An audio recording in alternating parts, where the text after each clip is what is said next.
देश की संसद इन दिनों विपक्ष के जबरदस्त विरोध और हंगामे के शोर से गूंज रही है। 13 दिसंबर को जिस दिन संसद में प्रदर्शनकारी कूदे थे, उसके बाद से संसद की सुरक्षा को लेकर विपक्ष लामबंद है।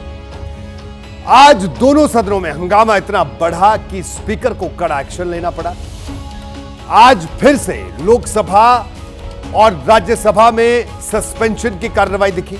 लोकसभा से 33 सांसद सस्पेंड किए गए और राज्यसभा से 45 सांसदों को निलंबित किया गया। राज्यसभा से जिन 45 सांसदों को निलंबित किया गया, उसमें 11 सांसद ऐसे भी हैं जिनके मामले को प्रिविलेज कमेटी के पास भेजा गया है। लेकिन कुल मिलाकर देखा जाए तो एक दिन में 78 सांसदों को सस्पेंड कर दिया गया है, यानी एक दिन में 78 सांसद सस्पेंड। काफी हंगामे के बाद राज्यसभा और लोकसभा की कार्यवाही कल तक के लिए स्थगित कर दी गई है।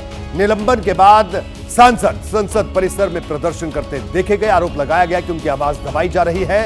इससे पहले 14 दिसंबर को इसी तरह की कार्रवाई हुई थी।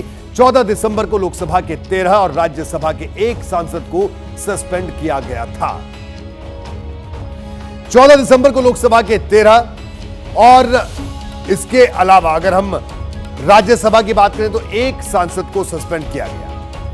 और आज लोकसभा के 33 और राज्यसभा के 45 सांसद सस्पेंड किए गए हैं। यानी कुल मिलाकर देखा जाए तो इस सत्र में अब तक 92 सांसद निलंबित हो चुके हैं और यह संख्या कल फिर बढ़ सकती है, जो हालात लग रहे हैं। कांग्रेस कह रही है कि सरकार ने लोकतंत्र पर एक और हमला किया है, तानाशाही के रास्ते पर चलकर सांसदों को निलंबित किया है।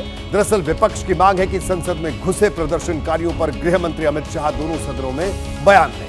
लेकिन सरकार का कहना है कि यह मुद्दा बहुत गंभीर है, ऐसे में इस पर सियासत नहीं होनी चाहिए। अब तक जांच रिपोर्ट नहीं आ जाती, तब तक संसद के भीतर बयान देना ठीक नहीं।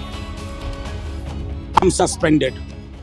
जब काला दौर होता है ना, तो तानाशाह को ऐसी ही संसद चाहिए कि जहां लोग बकरी मेमने की तरह मैं करते रहे।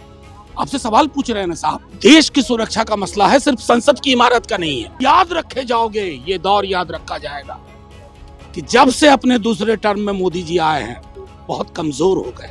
ये इंडिया अलायंस के घमंडिया गठबंधन के सदस्यों ने जिस प्रकार का भद्दा व्यवहार सदन के अंदर किया, पूरे देश की एक प्रकार से अवमानना करी। दोनों माननीय स्पीकर और माननीय चेयरमैन का आज अपमान किया गया।